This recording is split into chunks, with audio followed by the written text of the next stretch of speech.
كشف سيادة وزير المالية إبراهيم جمال كسالي عن رفع التجميد عن عدد من المشاريع والتي لها أولوية قطاعية وإقليمية في كافة القطاعات بما فيها قطاع السكن، آخذا بعين الاعتبار التطور الإيجابي للموارد المالية. وكما صرح كذلك سيادة الوزير عبر جلسة علنية بأن السلطات العمومية قد قررت رفع التجميد تدريجيا عن المشاريع ذات الأولوية القصوى، وذلك بفعل التطور التدريجي للموارد المالية للبلاد، لافتا إلى أن 90% من رخص البرامج والتي كانت موضوع رفع التجميد تعود أساسا إلى البرامج القطاعية الممركزة، ومنها السكن، الأشغال العمومية والنقل، التربية الوطنية وكذلك الصحة، مضيفا أنه تقرر رفع التجميد عن عدد معتبر من هذه المشاريع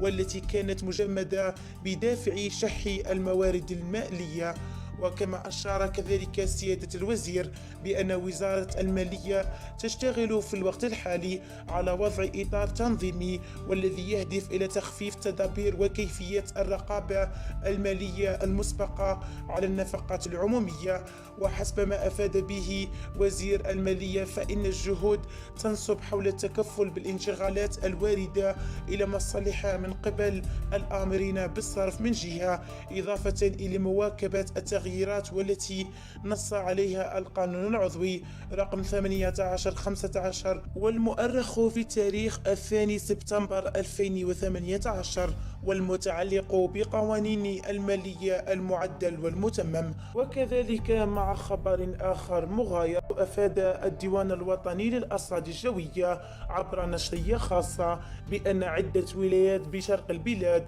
من المنتظر أن تشهد اليوم تساقط أمطار رعدية مرفوقة بحبات البرد، كما ينتظر هبوب رياح قوية مصحوبة برعود. وكما تخص النشرية المصنفة في مستوى اليقظة البرتقالي الولايات التالي ذكرها: بجاية، جيجل، سطيف، ميلا، قسنطينة، سكيكدا، عنابة، الطارف، قالمة، سقهراس، بكميات ما بين 20 إلى 40 ملم،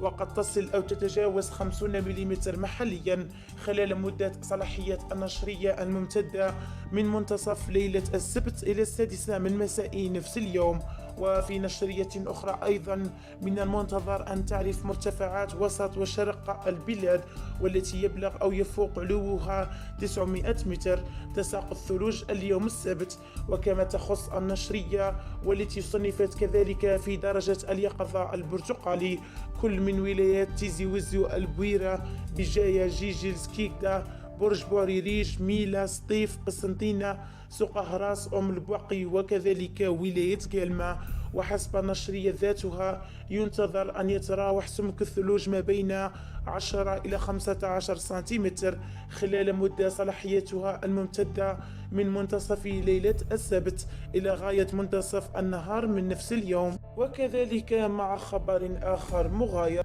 أعلن سيادة وزير الصناعة أحمد زغدار عن منح 27 رخصة مسبقة لاستيراد المركبات بمختلف أنواعها ومختلف العلامات. وكما صرح ذات الوزير على هامش الجلسة المخصصة لطرح الأسئلة الشفوية بالمجلس الشعبي الوطني أنه بخصوص ملف استيراد المركبات تم منح 27 رخصة مسبقة لعدة علامات والتي تخص السيارات والشاحنات والحافلات وكذلك الدراجات. وقد تم الشروع في عملية الاستثمار في المنشآت الضرورية، وبعض المستثمرين قاموا بإيداع ملفات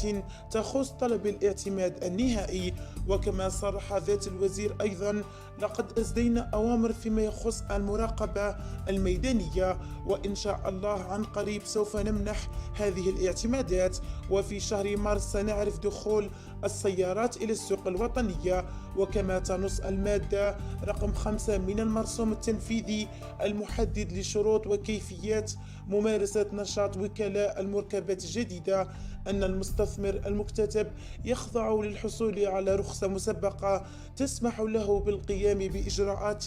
إنجاز استثماراتها، ولا تعتبر الرخصة المسبقة رخصة للممارسة الفعلية للنشاط. فيما تحدد المادة رقم 7 مدة صلاحية هذه الرخصة المسبقة ب12 شهرا، وستقوم اللجان الولائية بمعاينة المنشآت ومراقبة مدى مطابقتها مع دفتر الشروط قبل منح الاعتماد النهائي للمستثمر. أما بخصوص مصنع فيات بوهران التابع لمجمع ستيلانتيس، فأكد الوزير أنه يشهد وتيرة متسارعة في الإنجاز ويعرف متابعة دقيقة من طرف الجهات الوصية.